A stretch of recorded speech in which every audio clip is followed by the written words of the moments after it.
हरे कृष्णा दोस्तों, कैसे हैं आप लोग। आज का टॉपिक है नारद मुनि के पूर्व जन्मों की कथा। नारद मुनि वेद व्यास जी से कहते हैं, वेद व्यास जी, मैं पूर्व जन्मों में एक दासी का पुत्र था और मेरी माँ दासी का काम करती थी। जिसके घर दासी के काम करती थी, एक दिन उनके घर बहुत दिव्य महात्मा लोग आए और जो है वहाँ रहने लगे। वो लोग वहाँ रोज रहते थे और भागवत कथा कहते थे और मैं भी जो है उन्हीं साधुओं के साथ रहता था। और जो है जब वो लोग भागवत कहते थे मैं भी सुनता था। और जब वो लोग खाना खा लेते थे तो जो कुछ बचता था मेरी माँ लाती थी और हम लोग मिलकर खाते थे।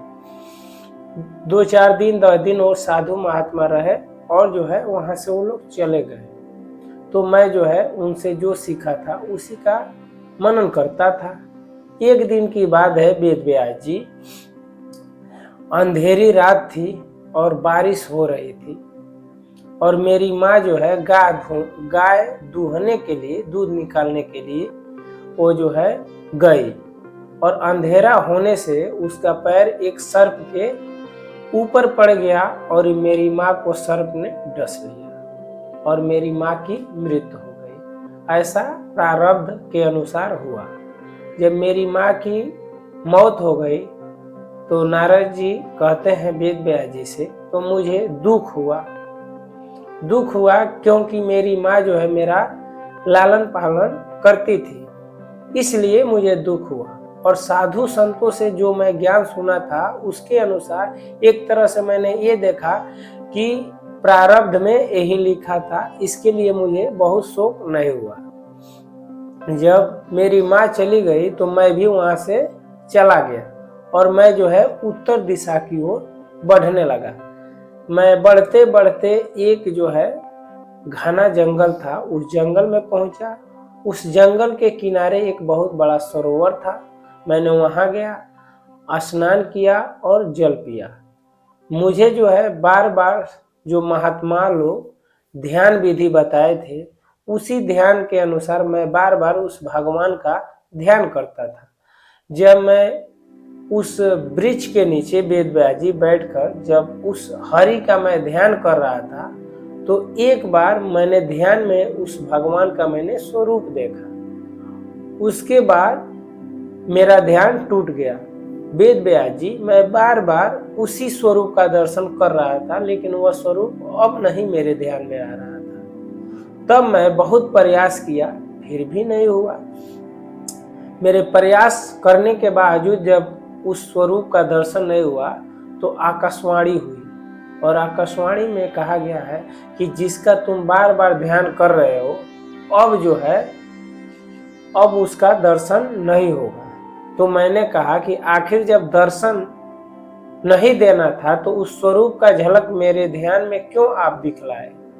तो उन्होंने कहा इसलिए कि तुम्हारी आकांक्षा और बढ़ जाए उस रूप के प्रति, उस स्वरूप के प्रति। तो मैंने कहा क्या उसका दर्शन कभी नहीं होगा। तो आकाशवाणी ने बताया कि इस जन्म में नहीं, अगले जन्म में तुम्हें निश्चित उस स्वरूप का दर्शन होगा।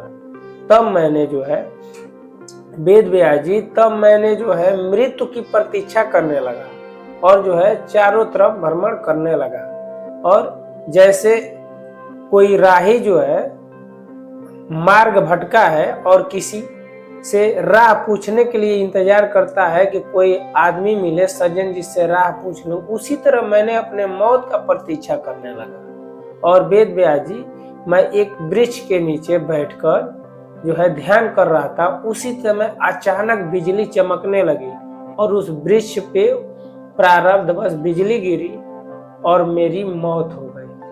वेद व्यास जी, अगला जन्म मुझे ब्रह्मा जी के मानस पुत्र के रूप में प्राप्त हुआ और आज जो है उन हरि के कृपा से मैं जो है आज नारद मुनि हूँ।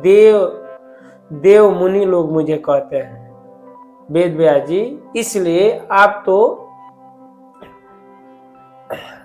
बहुत बड़े महात्मा हैं, बहुत बड़े कवि हैं, व्यास हैं और जो है मेरा पूर्व जन्म दासी था। आज मैं जो है उस हरि का भजन करने के बाद मैं आज नारद मुनि हो गया हूँ और इस प्रसंग में वेद व्यास जी और नारद जी से किस प्रकार, किस उद्देश्य से यह नारद जी वेद व्यास जी को समझा रहे थे, इसका वीडियो मैं अगले वीडियो में दूंगा। फिलहाल मैं जो केवल नारद मुनि के पूर्व जन्मों की कथा मैं सुनाया हूँ, इसलिए बस आज इतना ही। अगले वीडियो में फिर मिलते हैं, तब तक के लिए हरे कृष्णा।